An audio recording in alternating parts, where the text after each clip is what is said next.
Esse endurecimento penal, esse recrudescimento penal, ele não era para ser tão estranho aos nossos olhos, era para a gente já ter feito um diagnóstico muito claro de que o Estado de Direito que a gente vive não é o Estado de Direito ideal, é um Estado de Direito histórico, ou seja, ele encapsulou, ele incorporou um estado de polícia prévio. Infelizmente, a gente não vive naquele estado de direito teoricamente ideal, em que as pessoas são todas iguais e têm os mesmos direitos e cada situação é regulada de forma ideal pelo direito.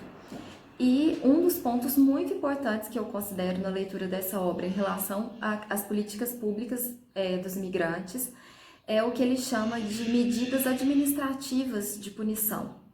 Porque muitas vezes o direito penal deixa de tratar ou não trata desde o início alguns comportamentos como criminosos,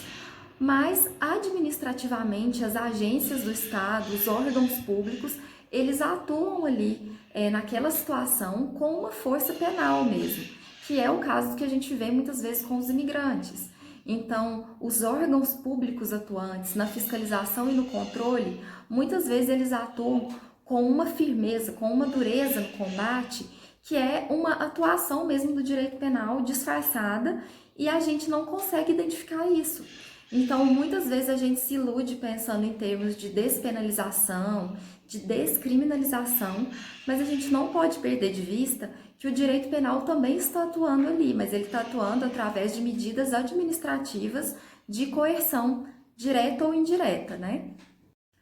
Para finalizar essa apresentação super breve com alguns conceitos, né, mais importantes dessa leitura cruzada, desse conceito de imigrante como inimigo que eu tentei passar, eu vou citar alguns documentos importantes, até agradeço a contribuição da professora Estela Vieira, né, que trabalha com a gente no GT. E o primeiro é a Opinião Consultiva, número 18 de 2003, da Corte Interamericana de Direitos Humanos, por solicitação do México, sobre os trabalhadores migrantes indocumentados.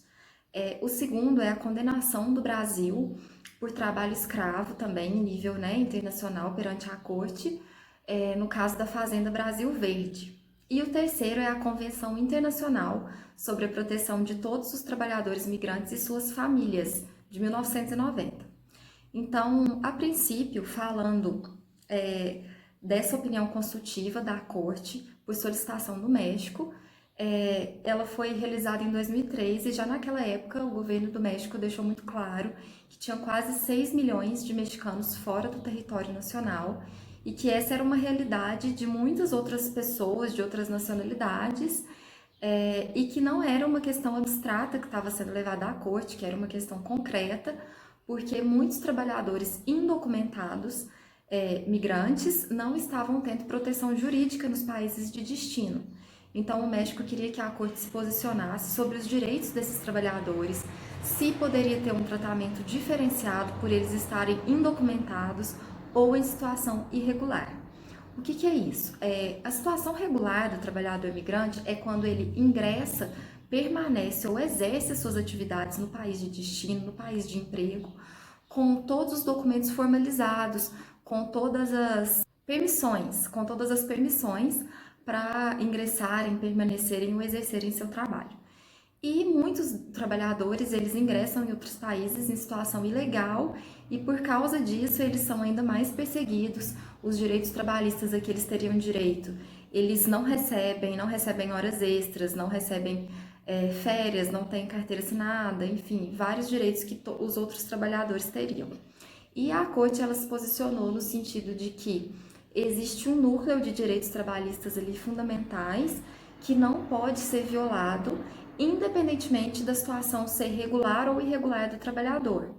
porque são direitos que decorrem simplesmente da condição de pessoa, da proteção da pessoa humana e que não dependem de outras condições, de outros requisitos. Então, a Corte ainda se posiciona no sentido de que, excepcionalmente, alguns direitos políticos, no sentido de direitos da condição de cidadão, por exemplo, para voto,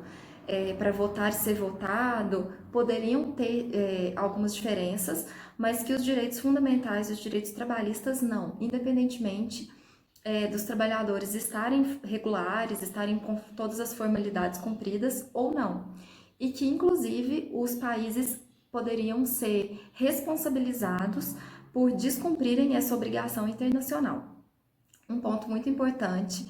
é que essa obrigação ela não precisa estar prevista em nenhum tratado internacional expressamente, porque ela ingressou no ius cogens, que é aquela parte do direito internacional geral que obriga todos os estados, independentemente de uma previsão legal específica ou de uma ratificação. Existe toda uma explicação sobre isso no documento, vale a pena ser lido, não, esse vídeo não substitui a leitura, mas eu só queria mencionar para vocês